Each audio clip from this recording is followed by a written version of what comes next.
Florida man is at it again, guys, this time showing up to work at the gun range drunk after driving from his home 30 miles away. That's right, he blew 4 times the legal limit, and that was 3 hours after he was found driving into the gun range in his department-issued patrol car. He was so stumbling drunk that his colleagues immediately removed his gun belt from him. The following day, in an IA interview, when he was asked if he had ever shown up to work drunk before, he replied, only 5 or 10 times. Have you ever gone to work before impaired? Yes. When was that? I couldn't tell you a specific date. Has it happened more than once? Yes. If you had to guess, estimate, what would you say?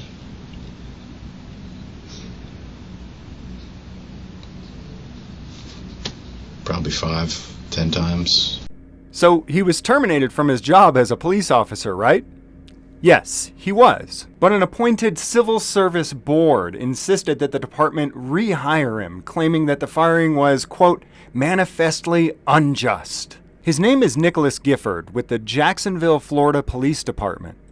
Or what did you actually have to drink? I drank vodka, and I didn't buy any more than a fifth, so I don't believe I finished it, but I drank pretty near, the whole bottle. Okay. Witnesses claim that he was swerving all over the road and running over construction cones. He's caught on surveillance video at the gun range entering the parking lot, where colleagues realized that he was absolutely hammered. Here we go. So in this is yesterday. This is the camera at MCC, and this is riding for the brand road right here. All right. This white Dodge Charger, is that your car? Yes. Okay. Were you driving it yesterday? Yes. Okay. Were you the only one in the vehicle? Yes. Okay. When you were driving, and I know you said that you feel like you were fine. Did you realize what your driving pattern was? Not at the time, no, not until they brought it up to me later. Okay. When the driving pattern that you were swerving, do you realize, how dangerous that could be for not only yourself but also the citizens? Yes. And why is that? Because you can cause harm to property or people. It's not good. Okay. And do you realize that driving impaired or intoxicated is also, can harm yourself or other citizens? Yes.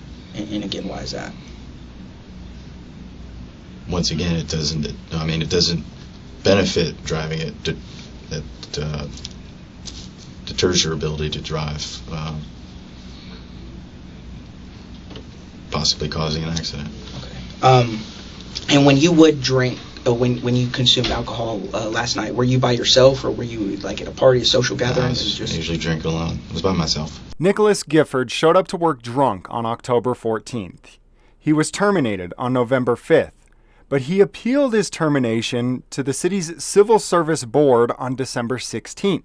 That's right, this guy drove drunk, 4 times the legal limit in a police car with a gun on him. Showed up to work at a gun range intending to fire guns while hammered. He was terminated as a police officer, but he felt that what was done to him was just so unfair. He had the nerve to appeal this decision, thinking that he deserves to be a police officer, making over $70,000 a year on the taxpayer's dime, while recklessly endangering every member of the public he comes near. You see, the difficulty in getting rid of bad cops is the police unions and the Fraternal Order of Police. The Fraternal Order of Police is probably one of the most dangerous organizations for police. In case you aren't sure who they are, you've probably seen this little Pee Wee Herman look-alike weasel flapping his mouth on TV. This is the vice president of the Fraternal Order of Police. This is him yapping his mouth about how officers are under attack and he is sick and tired of it. This was directly following 5 Houston police officers being shot during a SWAT raid.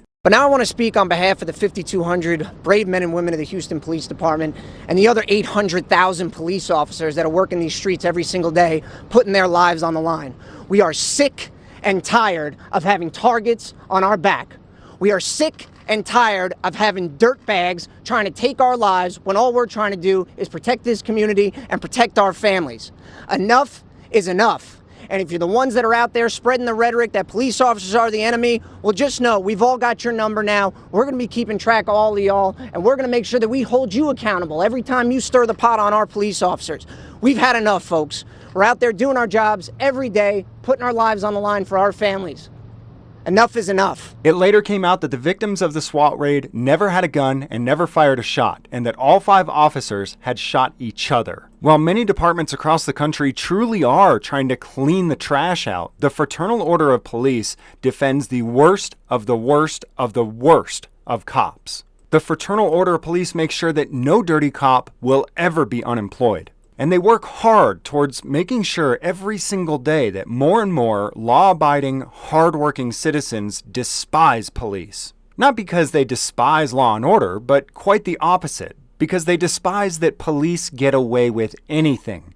And it's because the unions and the Fraternal Order of Police defend them. So an FOP attorney, Phil Vogelstang, argued on behalf of Gifford, claiming that multiple other officers over the years had had DUIs while in their personal cars off-duty, and that firing Gifford just because his DUI was in a police car on duty was just inconsistent and unfair. He said, quote, "It is manifestly unjust to treat an officer who gets a DUI in his personal car differently than an officer who is charged with administrative DUI in his JSO vehicle. They are the exact same thing, on or off duty, does not matter." Something that needs to be recognized here is that it wasn't the general public that called for or terminated this officer. The department wanted him gone because he proved that he's a danger to himself, the community, and other officers. A lieutenant and the chief argued against the Fraternal Order of Police, saying that there is a difference between someone who is on duty operating a sheriff's office vehicle versus someone who is off duty. The department screwed up a DUI investigation when they made the officer take a compulsory administrative breathalyzer. Allegedly, because the test was compulsory, they can't use it in a criminal case. And allegedly, because they removed him from the scene, they can no longer do a DUI investigation at the scene as they're supposed to do. Due to the fact that they botched the DUI investigation, he was unable to be charged, making it difficult for his termination to stick. Still, the department did the right thing by terminating him, but the Fraternal Order of Police insist that their filthy, dirty cops be on our streets. And if you're the ones that are out there spreading the rhetoric that police officers are the enemy, well, just know we've all got your number now. We're going to be keeping track of all of y'all, and we're going to make sure that we hold you accountable every time you stir the pot on our police officers. We've had enough, folks. We're out there doing our jobs every day, putting our lives on the line for our families. Enough is enough.